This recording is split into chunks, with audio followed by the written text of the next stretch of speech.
Now, you guys are going to have to carry me through this because I know Kanye West, but I don't know everything that he's done. He's just been in the news a lot He's done a lot of stuff. Sounds like he's just self-imploding, saying a lot of dumb stuff. But yeah, give me an overview. What's happening in Kanye's life and why is he not a billionaire anymore? Well, first of all, you kind of have to go back a couple years or a lot of years. There's a lot of good albums. Yeah. I don't condone listening to his music, right? But I downloaded them from my older brother. I liked his music, but there was a moment where obviously he'd been in a dark place, and I think it was in 2019 where he came out with and said that he was converting to Christianity. I think so. I think it was 2019. Sounds about right. And released a gospel album. That was the most schizophrenic album I've ever heard in my life. And it was really good. James obviously doesn't think so. Yeah, I love that album. But since then, weirdly enough, Christians have kind of coined him as their poster child for Christianity in the rap world for a little while. And so obviously as he's kind of imploded recently, it's kind of raised a lot of questions, especially in the Christian world, about the authenticity of his faith and a lot of things like that. But there's a lot of depth to Ye. Mm-hmm. Is it Ye or Ye? Ye. Like Yeezys. Yeah. It's Kanye. Yeah. Ye. I think it's Ye. But once you take Yea, though I walk through the valley of the shadow of death. Ye. Yeet. Anyways. Yes. Yeet. Allie. Well, okay, so I think we first also need to determine where you fall on the Kanye scale. Is he crazy or is he a genius? Because that's a huge question. Mm-hmm. Personally? Yeah.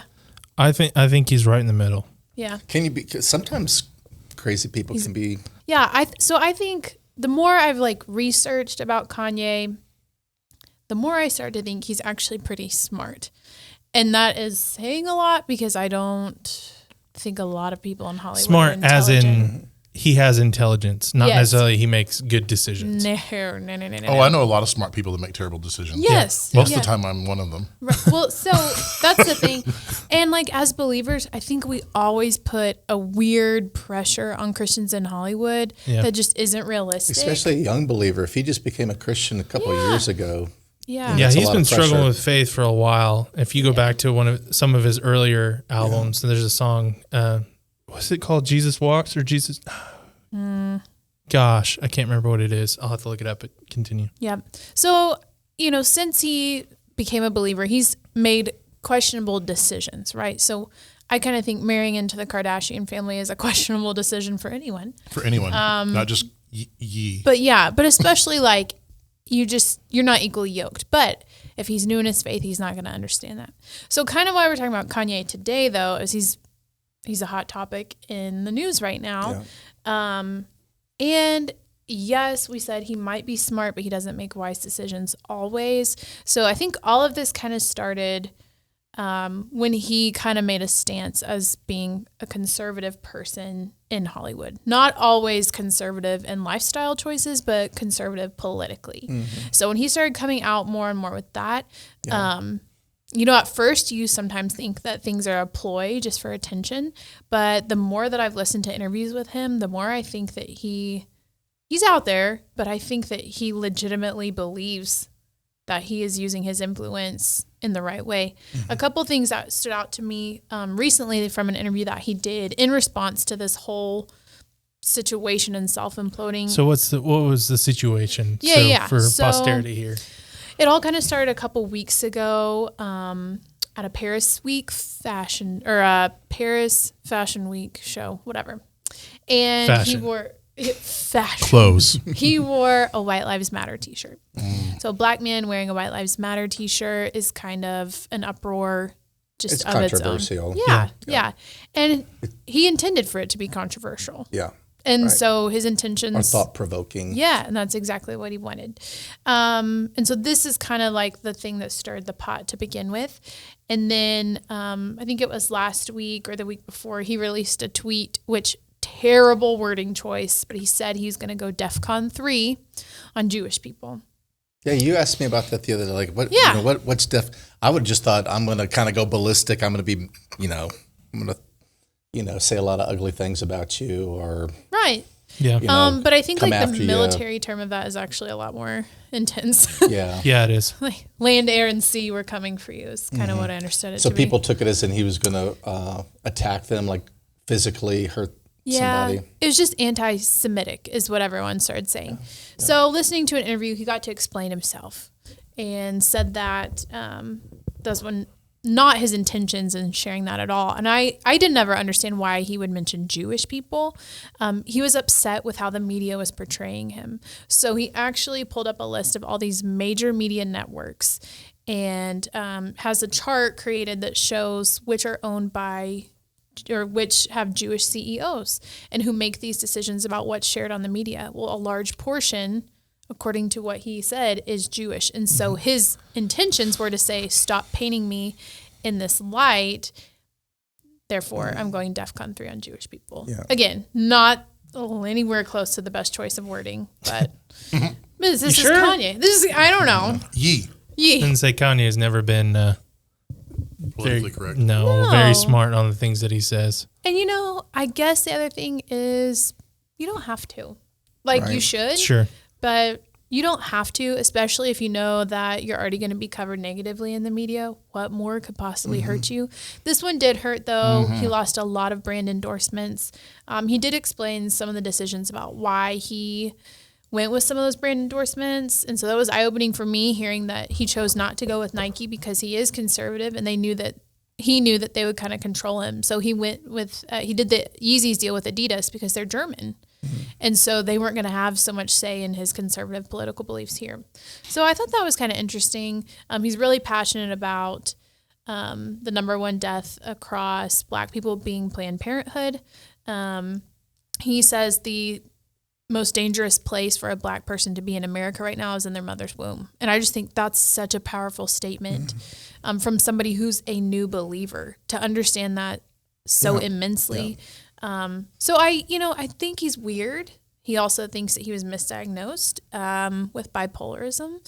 And so that was kind of fascinating for me to hear. But the more I listen to him, I really do think at the end of the day, he's just a guy who's trying to figure it out, and he lives his life in the spotlight and wants to use his influence for going against the grain of Hollywood. So I do feel for him in a way. And you can't help but admire someone like that from someone from a distance who doesn't get into a lot of the, popular culture, what's going on with, any type of Hollywood artists or anything like that. I always admire people who are willing to be honest and share what they think, because it seems like today everyone has to think the same way. You can't think any differently. And it's sad that, that you can be punished financially. Now, obviously, I don't know the ins and outs of what he said that was anti-Semitic or anything like that. It sounds like he was just upset with people, but I don't know the details of it, so I can't go into that. But what I do like about Kanye or Ye is that or Ye. Yay. We're not even for sure. Yeah, just that he's willing to make some statements to make people think. I mean, yes, it's weird and sad to say, but it's controversial to wear white lives matter on your shirt. Now, I get the context of it because of Black Lives Matter and that whole movement and everything else, but I think he was probably just making a statement, as in like, you know what? Yeah, of course they do, but so do white lives. And he wanted to say that. And so, yeah, it's just sad. We live in a free country, but now it just seems like everybody's punished for having a different thought. Well, to play the other side here too, I don't think we as humans, but even more so Christians, should champion him as a voice for the Christian voice. That's a good point. Like let's get real here. Like a lot of things that he does and says, even after coming out as saying I'm a born again Christian, are not Christ-like things. Right. Yeah. And so, I mean, there's a lot of things that go along the side of, yes, maybe he is smart and that's the way he can get controversy and power and like clout with people. But also there's a lot of things that, approaching things with wisdom and tact, especially as a Christian, that is number one. Like, you can't just go out and say whatever you want and not have repercussions. But also even coming from, and this might not relate, but in my mind, it kind of does, like being a black person in America, seeing someone who is black wearing something that is offensive to you, it almost is ringing as like, as a Christian, someone wearing abortion is great shirt. And so there's some arguments to be made there on the other side as well of like, maybe we shouldn't put this person in such a great light. Yeah, like for sure. Like we shouldn't appreciate what he's doing. Yeah, just for wisdom, someone who's a new believer, just because they're from Hollywood and they're very famous, I think we always have hopes as Christians, like, oh, wow, here's somebody that could be like a present day Paul, someone who was popular or influential, becomes a Christian. And all of a sudden we put all of our hopes that they're going to really turn out to be a great example. And what have we done? We put a ton of pressure on someone. I think about the decisions that I've made as a Christian, and, being highlighted like that isn't really fair for him either. And so, and look at how the world's judging him because he's a Christian. He's a fallible Christian. He's a human being. And, and he's doing it on such a public forum. Yeah. I mean, that's the thing. Like, if we knew somebody that lived down the street that was doing some of the stuff he was doing, we'd be like, dude, you're a quack. Right? Like, you just need to chill out. And if we knew the person, we might have a different opinion, but it's like, he's in such a public forum and, he's wildly swinging from side to side.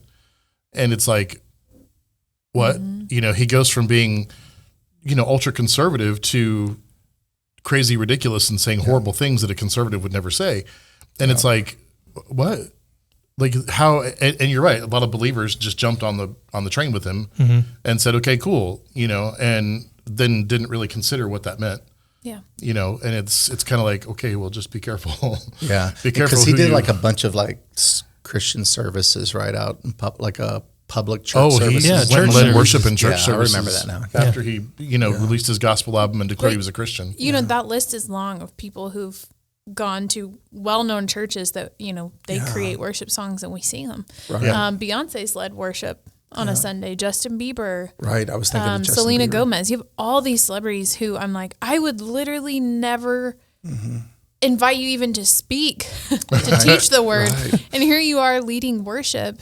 Yeah, because they can sing good because they're famous. Yeah, and because we put a little extra on them because they said that they're a person of faith, and it's like, golly. Which, they do have to live it out in the limelight, but I think you're right. We just expect them to show up and show out and almost have more influence than just somebody who's not famous would, and like that's not going to be what happens, Well, and I remember a few years ago something was put out about Chris Pratt. And how he, was a believer and all that kind of stuff. And he was making a lot of decisions about his career based on his faith. And, he stood up for a couple of things and said a couple of things. And I remember seeing somebody that I knew that had commented on an article about it. And their comment was, and it was a believer that I knew that commented on it, said, but didn't he divorce his wife? And it's like, okay, we're all sinners.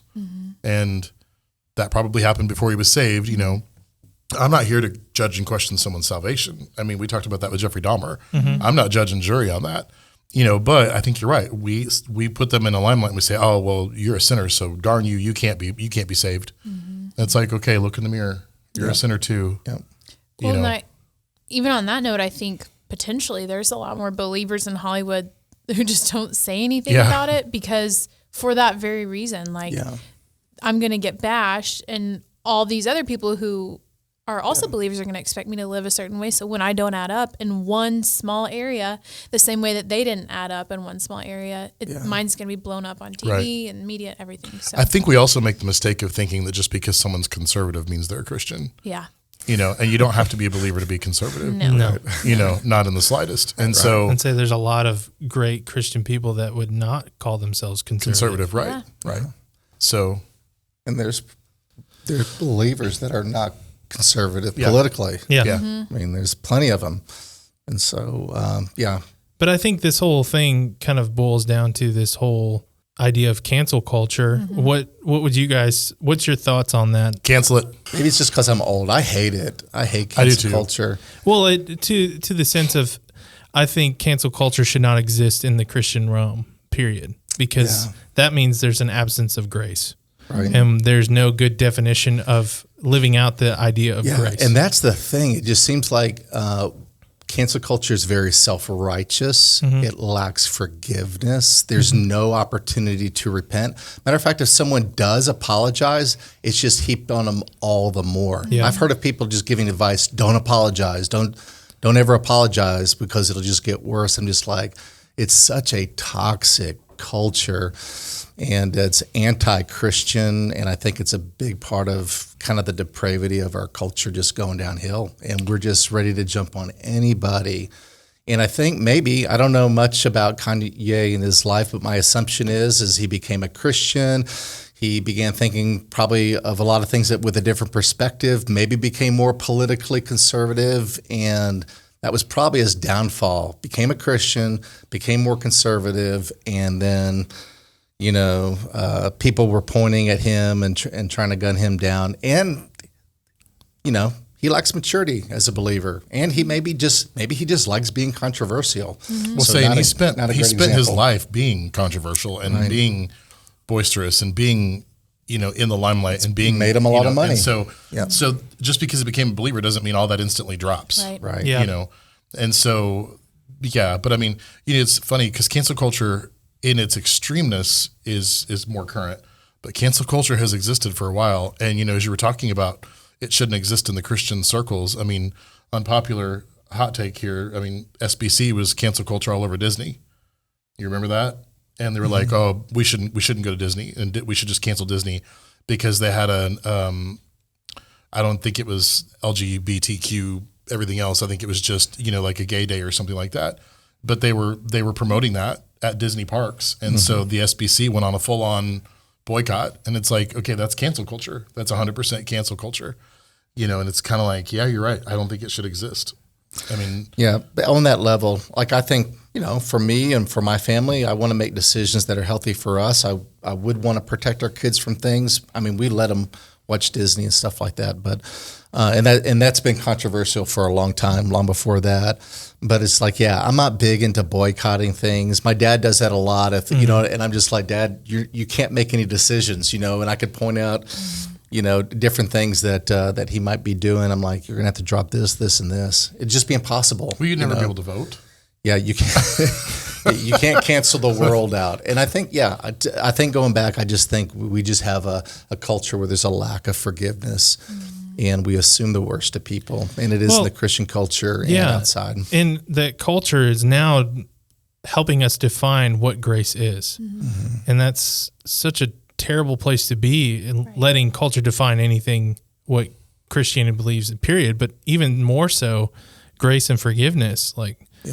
Then kids are growing up nowadays thinking that any one thing you do wrong means that you cannot exist in this world. And so, I think we need to extend grace to the people that are hurt by Kanye and Kanye.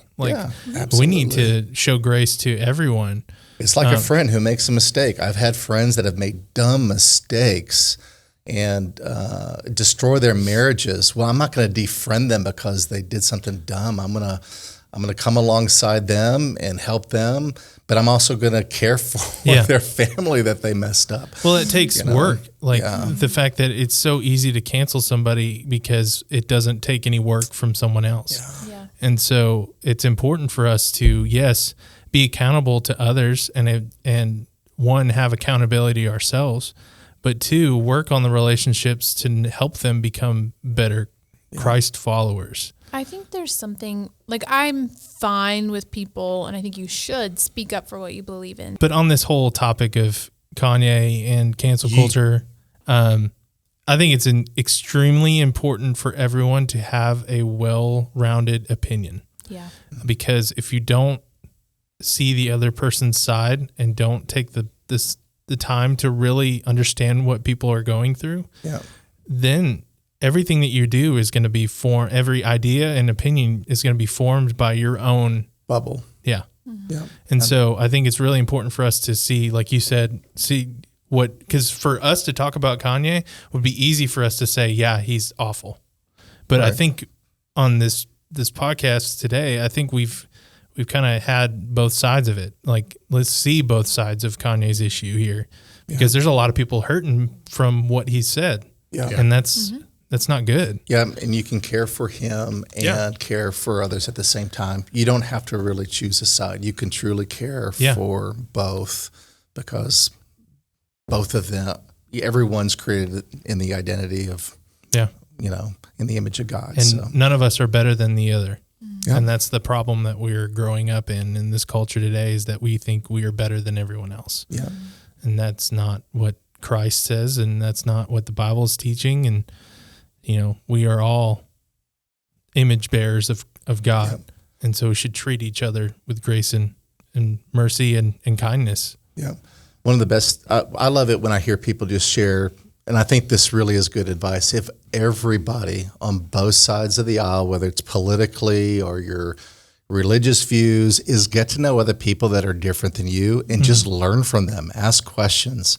The guy that does my backflow at the house, which is a little thing that's on the side of your house that helps. Please explain. Yeah, with water. I'm thinking like yoga for your back. Yeah, he comes from a Mormon faith, which is similar but different than our faith, and so it's fun to talk to him. It's fun to ask questions and to learn about his faith, and so when you meet people that are different, don't just demonize them in your head. Get to know them, find out what makes them think that way. It's actually, people are very interesting, and it does help you understand a different perspective. So, what if they're those people that have implanted horns and I would love to talk to them, and they carry around pitchforks? Are you supposed to demonize those people? Because I think Halloween. that's what they are. Those are just costumes. That's what they want. Well, I've been seeing them all day today, so. and I don't understand why people would do that. You'll see a lot of those tonight, I guess. Ugh, scary. Season. All right, guys. Spooky. I think we did pretty good. We covered it pretty well. Anything else we need to? I don't ever like to say that because people. No, I don't. I mean, like we could back. barely scratch the surface on this whole conversation, but I mean, please comment and give us your opinions, and we love reading them, even though sometimes it hurts our feelings. You know what? Don't cancel us. Yeah, you know what I'm saying? I think we're funny. And show grace to somebody. Yeah, right? Show grace to us, because yes, we're not experts on this topic, but we like just to talk. That's why we're here.